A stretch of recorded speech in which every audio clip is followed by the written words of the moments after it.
আমরা এই যুক্তরাজ্যের মাটি থেকে আমরা একটি কথা দ্ব্যর্থহীনভাবে ঘোষণা করতে চাই, এই যুক্তরাজ্যের মাটিতে বাংলাদেশ ধ্বংসকারী, বাংলাদেশের স্বাধীনতা ধ্বংসকারী, বাংলাদেশের মানুষের শান্তি বিনষ্টকারী, বাংলাদেশের মানুষের সম্প্রীতি বিনষ্টকারী সুৎখোর মহাজন ইউনূস, ফ্যাসিস্ট ইউনূস এবং তার দোসর উপদেষ্টা এবং সমন্বয়কারীদেরকে এই যুক্তরাজ্যের মাটিতে নিষিদ্ধ ঘোষণা করা হলো।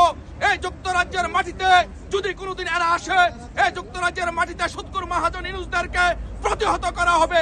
যেখানেই তাদেরকে পাওয়া হবে যুক্তরাজ্যের মাটিতে, সেখানে আমরা তাদেরকে গণদোলাই দিব ইনশাল্লাহ। সকলে মিলে বাংলাদেশকে আবারও বাংলাদেশে শান্তি ফিরিয়ে আনবো।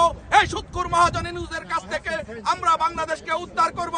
এই সুৎখোর মহাজন ইউনূস, ফ্যাসিস্ট ইউনূস, স্বৈর শাসক ইউনূসকে যুক্তরাজ্যের মাটিতে কখনোই ঢুকতে দেওয়া হবে না। তাকে যেখানে দেখা হবে সেখানে আমরা প্রতিহত করব। তাকে এই যুক্তরাজ্যের মাটিতে নিষিদ্ধ ঘোষণা করা হলো। জয় বাংলা, জয় বঙ্গবন্ধু।